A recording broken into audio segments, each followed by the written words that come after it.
Hello everybody. Ishita Kishore ma'am की essay की copy है ये।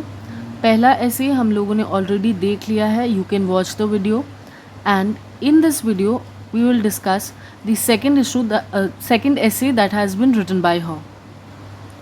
So without any further delay, let's get started. UPSC के एग्जामिनेशन में भी दो एसेज आते हैं, सेक्शन ए और सेक्शन बी के। तो वैसे ही इन्होंने भी लिखा है यहाँ पर, जो कि कोचिंग इंस्टीट्यूट वालों ने टॉपिक दिया था उसके अकॉर्डिंग। सेक्शन बी में मैम ने लिखा है peace is not absence of war but the presence of justice.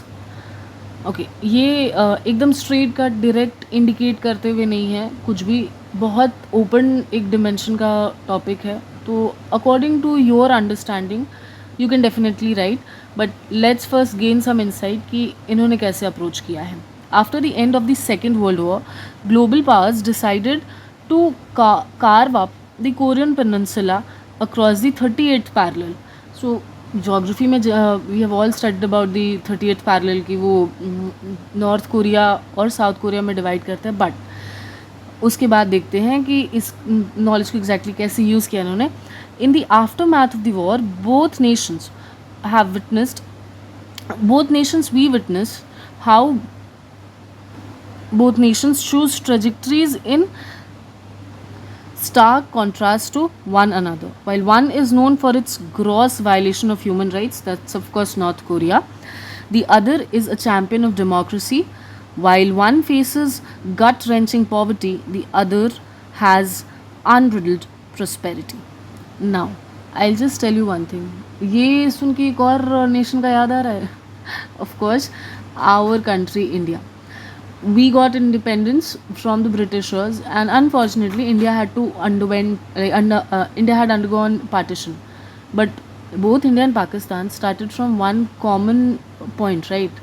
And look at the condition of Pakistan, and look at us, we Indians. Of course we have problems out here.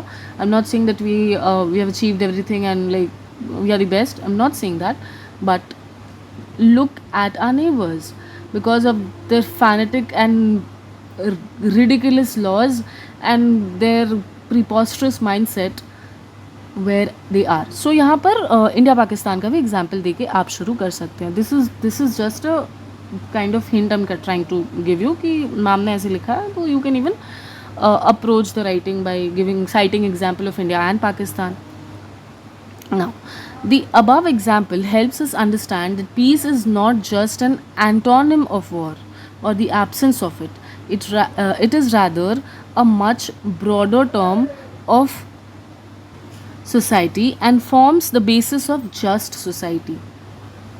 And while I am reading out, आप ध्यान दीजिए कि जहाँ पर emphasise करना है इनको, she has underlined the word like much broader term of society. So like she has underlined it, okay, and then peace, she's tried to emphasize it, peace does not mean the antonym of war, so peace को underline किया है. Now in this essay we will examine the multiple dimensions of peace apart from the absence of war, how presence of justice can ensure peace, and how these mutually reinforcing concepts can help overcome conflicts. All that glitters is not gold, ये बचपन से सुनते आ रहे coat हम लोग. And generally जो भी अच्छे टीचर्स हैं अवेलेबल मार्केट में या फिर जो भी एक्सेसिबल है फ्री में भी, ऐसा नहीं कि कोई कोचिंग इंस्टीट्यूट आप ज्वाइन कर रहे हैं तो भी, they have always mention this कि प्लीज़ यूज़ कोटेशंस. सो ये एक पॉइंट पर्सपेक्टिव रखने के बाद, सर्टन वर्ड्स लिखने के बाद मैम ने एक कोट लिखा है, that is all that glitters is not gold. And then उन्होंने एक इंसिडेंट को डिस्क्राइब किया है, जो इंसिडेंट हम लोगों ने हिस्ट्री बुक्स में तो पढ़ी ही है, प्लस बचपन से भी generally we have heard about Ashoka. Ma'am ने यहाँ पे अशोका के बारे में लिखा है, कलिंगा वॉर के बारे में, that after a gruesome battle known in the history books as the Kalinga war, king Ashoka emerged victorious. He expected celebrations and joy, but witnessed pain, misery, orphans, widows, and despair. ये वो कलिंगा वॉर के बाद भी all know ना कि खून की नदियाँ बह रही थी, पूरा वाटर जो है रेड हो चुका था. तो इस इंसिडेंट को आप चाहे तो थोड़ा और एलैबोरेट कर सकते हैं, या फिर अगर आपके कोई पर्सनल और आइडियाज़ हैं इसके बारे में तो of course you can write. So despite winning दी, ये सेम चीज़ जब अभिमन्यु चल बसे थे, लड़ते लड़ते जो है गुजर गए थे, तो Arjun even had the same sort of mind set कि ये क्या हो रहा है और क्यों हो रहा है। Though of course Mahabharat had a different thing कि वहाँ पर वो लोग ऑलरेडी अन्याय के लिए लड़ रहे थे, तो समहाउ कृष्णा जी ने उन्हें बताया कि you are fighting injustice, so you may or may not put, but yes this can be so that war will never give you satisfaction. You may think कि हाँ रिवेंज लेना है तो लड़ ले या कुछ, but then somehow deep down inside you will be devastated. और इंडिया और Pakistan, okay, so despite winning the war for his people, he did not feel a sense of peace. He embraced ahimsa, that is non-violence. And हाँ एक और चीज़, जब हम Hindi terms लिख रहे हैं ना, तो we will write the English translations, I mean English जो भी टर्म है उसका, उसको हम लोग ब्रैकेट में लिख देंगे। ये भी इस ऐसे से हम लोग सीखते हैं, ठीक है। He now followed a pacific policy in his foreign endeavors instead of wars. He ensured justice for the people and not just for pompous victories, which is actually the main essence of Kalinga war and Ashoka का जो transformation हुआ था war के बाद। Now यहाँ पर आप देख सकते हैं कि एक हिंदी कोट अगर आपको यूज़ करना है, इनफैक्ट ये तो जैसे सपोज़ कर लिए वॉर का है, एक कॉमन वुमेन टॉपिक आपको बहुत अच्छे से पता है कि ऑलमोस्ट हर साल घुमा फिरा के एक एसोसिएटेड टॉपिक पूछ ही लेते, जैसे कि पिछले साल आया था कि that the hands that rock the cradle, something like that, exactly मेरे को नहीं, I can not recall at this point of time, but then it did suggest about the women and surrounding things, but of course उसका भी बहुत vast dimension से आ सकता है answers. But वहाँ पे एक कोटेशन आता है ना, यत्र नारीषु पूजयन्ते रमन्ते तत्र देवता, तो इसका मतलब ये है कि जहाँ पर औरतों की इज्जत होती है वहाँ पर ही देवता भी आके बैठते हैं। If you beat your women, if you disregard your women, then your house will never prosper. तो अगर आप ये कोटेशन भी यूज़ करते, कोई भी संस्कृत का कोई कोटेशन जैसे कि यहाँ पर यूज़ किया गया है, तो उसका मेक श्योर कि उसका ब्रैकेट में ट्रांसलेशन जो है वो आप लिखें, okay. Now this 2000 years old story of a victorious king tells us neither victory in a war nor the absence of war can ensure justice, because war के बाद justice किसको मिल रहा है, किसी को नहीं। but हाँ, if you have a hostile neighbor like China, two hostile neighbors I should say, like China and Pakistan, unfortunately India had to fight those preposterous mindsets. Okay, now peace has many dimensions. While Greek philosophers believe peace and justice to prevail, a fair allocation of resources, Immanuel Kant gives the categorical imperative of inviolability of human dignity. We can use both interpretations in Indian context to further understand what peace constitutes. In an extremely talented sportswoman like PV Sindhu is confined to domestic if an extremely, अच्छा यहाँ पे ध्यान दीजिएगा कि war piece के बाद बात करने के बाद यहाँ पे पूरा एक मतलब 180 डिग्री, 360 तो I won't say, but 180 degree shift है। आप कैसे एक टॉपिक को एक सिर्फ अप्रोच से नहीं टैकल करके मल्टी डायमेंशन कैसे बना सकते हैं एंड ऐसे को एनरिच कर सकते हैं, ये कॉपी एकदम उसी का एग्जाम्पल है। एंड ऑफ कोर्स रैंक 1 की कॉपी है, तो you should take insights from this. Now यहाँ पे बोला गया है कि अगर पीवी सिंधु जो कि एक बहुत ग्रेट स्पोर्ट्स वुमन है, अगर उनको डोमेस्टिक रिस्पॉन्सिबिलिटीज़ में जो कन्फाइन कर दिया गया, जो कि जनरली होता है कि खाना बनाना और ये सब माना जाता है कि औरतों का काम है, so due to her gender it will lead to injustice according to the Greek philosophers, right. Further, if in a peace loving country like India a person does not have access to even 2 square meals a day, can we say that peace prevails because peace and justice को correlate कर दिया गया है Immanuel Kant and Greece philosophers के according में। तो यहाँ पर एक क्वेश्चन भी थ्रो किया जा रहा है। एंड एक बहुत इंपॉर्टेंट पॉइंट जो मैं यहाँ पे मार्क आउट करना चाहूँगी वो ये है कि generally students have this thing कि लिंकर्स कैसे लेके आएँ, एक पैराग्राफ से दूसरे पैराग्राफ में जंप कैसे करें, तो क्वेश्चंस के थ्रू आप कर सकते हैं। This question which has been thrown by her is a linker, कि एक पैराग्राफ को ख़त्म करने के बाद हम लोग इसको और एनरिच करने के लिए एक क्वेश्चन थ्रो कर रहे हैं एग्जामिनर को कि वो इसका आंसर पढ़े नेक्स्ट, उसको भी इंटरेस्ट है।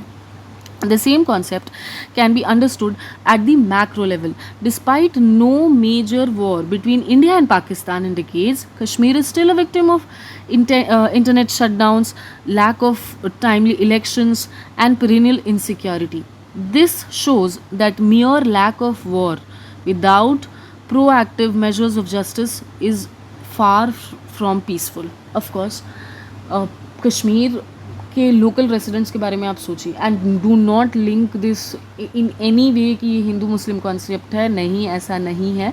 प्लीज़ स्टॉप वॉचिंग दी जो भी शोज़ आप देख रहे हैं जिसमें किसी भी तरह का बाइस्ड अप्रोच आपके दिमाग में डाल दिया जाता हो, ऐसा वो सारे शोज़ देखना बंद करिए if you want to actually tackle the UPSC examination, because it's the most pristine form of job and आप अपना बायस्ड माइंडसेट यहाँ पे नहीं ये कर सकते हैं. तो अगर आप कुछ देखते हुए ना समहाउ आपके दिमाग में वो चीज़ घर करेगा एंड इट विल रिफ्लेक्ट, तो मत देखा करिए. एंड कश्मीर का ये पॉइंट देखिए, यहाँ पे बहुत अच्छे से प्रेजेंट किया गया है कि वहाँ वॉर तो अभी फ़िलहाल नहीं है, but then still just because lack of proper measures हैं वहाँ पे, तो अभी भी बिना वॉर के we can never say that एक पूरा पीसफुल एनवायरनमेंट में वहाँ के जो लोकल रेसिडेंट्स हैं वो सर्वाइव कर रहे हैं.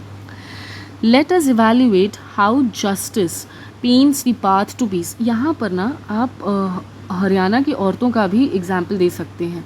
हरियाणा स्टेट में खाप पंचायत इतना ज़्यादा कंट्रोल करती हैं एंड यहाँ पे आप ये भी मेंशन कर सकते हैं कि आज के डेट में somehow Bollywood movies which are known for unfortunately known for rom coms and item songs. There was this movie of NH something जिसमें अनुष्का शर्मा थी, NH something, I do not remember the name. You can actually quote that example कि वहाँ पे दिखाया गया है. लोग क्या होता है ना कि हम लोग एस्पिरेंट्स हैं अगर, या फिर आप एस्पिरेंट हैं, या फिर मैं टीचर हूँ, या फिर आप टीचर हैं, तो somehow we car this examples of Haryana and all. लेकिन एक मूवी के थ्रू ये पूरे इंडिया में देखा जाएगा, तो more and more people will get to know about it, right. Now peace and justice are two sides of the same coin. The heartbreaking ordeal of migrant laborers in a world hit by the pandemic snatched away peace from all the spectators. It was only after the government made allocation of food supplies and shelter that a sense of justice prevailed. So यहाँ पे एक बार अगर कश्मीर में mention किया गया है कि lack of measures है, तो यहाँ पे ये भी मेंशन कर दिया गया है कि जब एक पैंडमिक जो कि किसी के कंट्रोल में नहीं था, because we all know that coronavirus respected no international boundaries, no national boundaries, nothing else at all. तो यहाँ पे वो भी दिया मेंशन कर दिया गया कि गवर्नमेंट ने मेजर्स लिया उनके लिए. एंड वो जो स्पेक्टेटर्स थे, look, nobody could help, no other humans could help migrant labourers, right. आपको खुद ही घर में लॉकडाउन में बंद रहना था, तो you could not go and to the street and say कि हाँ मैं बस निकालता हूँ, मैं 250. If you are influential and powerful and have resources like Sonu Sood, तो ऑफकोर्स बहुत लोगों की मदद की उन्होंने, बट मैं कॉमन सिटीजन्स की बात कर रही हूँ. क्या हो रहा था टीवी पे, अगर हम लोग कुछ देख रहे थे तो हम लोग सिर्फ अफेक्ट हो रहे थे ना, हम लोग कुछ हेल्प नहीं कर पा रहे थे. मॉनिटरी हेल्प आप एक को दो को कर सकते हैं, बट देन उसके बाद if you belong to a very humble background तो आप उससे ज़्यादा नहीं कर सकते, right. Now Mahatma Gandhi believed that poverty is the worst form of violence, with more than 33% children wasted and stunted and more than 50% women anemic. India needs to fight poverty and malnutrition on a war footing. India's social welfare programs like Manrega, fair price shops, MSP for crops aims to bring justice to millions. In fact, यहाँ पर जो anaemia मुक्त Bharat, TB मुक्त भारत, ये सारा because TV जो migrant labourers हैं या फिर जो बहुत हम्बल बैकग्राउंड के लेबरर्स रहते हैं जिनके पास पैसे नहीं है, उनके बारे में बोला जाता है ना कि मतलब उनके लिए शुरू किया गया है. बिकॉज जो एफ्लुएंशियल लोग हैं उनको अगर टीवी हो भी जाता है तो they have the money to go visit the private hospitals and take medicine. But ये सारे जो इनिशिएटिव्स हैं ये इनके लिए लिया गया है, ये भी आप मेंशन कर सकते हैं. जो भी करंट अफेयर्स में आप पढ़ रहे हैं वो उसमें डाल सकते हैं अपने आंसर्स को एनरिच करने के लिए. The loss of lifes in absence of war is due to the gap in justice. Example, farmer suicides, death of children in Muzaffarpur due to malnutrition, and Japanese encephalitis, etc. Similarly, in international arena, उसके बाद आपको याद है आप viral videos, क्योंकि आजकल social media का बहुत ज़्यादा ट्रेंड है, तो रिमेंबर दैट चाइल्ड जिसका एक वीडियो वायरल हुआ था जिसमें वो सोल्यूशन जो कि एक ड्रग है ऑफ कोर्स, उसको आदत थी लेने की, एंड वो मिस प्रोनाउंस कर रहा था, उसको सोल्यूशन बोल रहा था, एंड इट्स अनफॉर्चुनेट कि वी आर सेइंग दैट हाँ इंडिया में कोई वॉर नहीं चल रहा है, but this war in the minds of people made them laugh at the plight of that child. Nobody was bothered कि ये इंडिया का ही बच्चा है, उसके पेरेंट्स नहीं थे, एंड उसके साथ क्यों हो रहा है, ये इनजस्टिस नहीं है, लाइक पीस प्रिवेल कर रहा है क्या उसके दिमाग में एंड स्पेक्टेटर्स के दिमाग में. We have to think in this manner. Now similarly in the international arena, local हो गया, ग्लोबल हो गया, आई मीन लोकल हो गया, देन कम्युनिटी हो गया. नाउ इंटरनेशनल अरीना के हिसाब से देखना है. दी अफगान वॉर या फिर जो ईरान में हुआ हिजाब प्रोटेस्ट, ये भी आप पॉइंट आउट कर सकते हैं, is theoretically over, but the presence of an exploitative regime like Taliban curtails any progress in peace. The economy has crashed, the pandemic is reeling, and malnutrition is widespread. The presence of justice at individual level, free speech, access to basic necessities, community level, freedom to religious minorities, and national level, that is stability in trade, currency, can chart the path towards peace. India's belief in Vasudhaiva Kutumbakam, the world is one, made it donate COVID-19 vaccines to the poor nations under Vaccine Maitri. So India's steps towards any and every possible manner to help out the other people because of our concept of peace. and यहाँ पर हम लोग अकबर की policy सुलह कुल जो थी, universal peace and brotherhood for all, इसको भी मेंशन कर सकते हैं. Let us now examine how measures for justice can not only bring peace but also outcome wars. यहाँ पे भी देखिए, where there is justice there is victory, यथो धर्म तथो जया, ये लिखा गया है हिंदी में, तो इसको फिर इंग्लिश में भी मेंशन कर दिया गया है. The death of George Floyd, victim of racism in the US, sparked the Black Lives Matter movement. The movement has been nominated for Nobel Peace Prize for raising awareness of racial injustice. It is, and you can also mention about Gandhi ji, कि Gandhi ji believed in a world full of a world rid of injustice and preoccupied minds. तो उन्होंने सिर्फ India में नहीं काम किया, उन्होंने जब वो गए थे बोर वॉर के टाइम पे, तो उन्होंने एम्बुलेंस सर्विसेज दी थी. उनको केसरी हिंद का टाइटल उस टाइम पे मिला था, जो उन्होंने बाद में ऑफकोर्स रिटर्न कर दिया था because of the brutal malpractices of the Britishers out here. But then जब वो वहाँ भी थे ना, तो उनके पीसफुल बिहेवियर की वजह से, उनका माइंडसेट की वजह से उन्होंने वहाँ के लोगों की भी मदद की थी. Right now it is an example of Gandhian satyagraha, fight for trust by non violent means. This sends a powerful message to the world that peace is founded on the principles of human rights, equality and justice. Martin Luther King held that true peace is to be free and have rights. This includes right against discrimination, right to education, right against exploitation. जो भी हमारे fundamental rights में mention है ना, आप वो सब add कर सकते हैं. Because what does it mean to have fundamental rights? Individual level पे ये एक कॉमन MCQ हम लोग सॉल्व करते हैं सबको, जो भी प्रिपरेशन में रहता है, कि ये जो फंडामेंटल राइट्स है ये किसके लिए. This is for the individual and against the state. Right, so you can mention it. Right to preserve our culture, 29-30 जो भी फंडामेंटल राइट्स हैं वो किसके लिए है. Cultural and rights among the minorities, अगर कोई अल्पसंख्यक भी है तो वो उसको भी राइट है पूरा अपना कल्चर मेंटेन करने का, एंड ऑफकोर्स मेजॉरिटी तो कर ही रही है. These are also envisaged by the Indian constitution and many statutes that support it. Now thus, in conclusion, this is the concluding paragraph. In conclusion, we can say that peace and justice are the two threads that bind the society together and foster its progress. Examples from history across geographies and at the micro individual's life show that absence of war is not sufficient to bring peace. There is a need for systemic step by step and brick by brick building of a world where the mind is without fear and the head is held high. A beautiful conclusion. So this was it from my end. Consider subscribing the channel and liking the video if you like our content. Goodbye.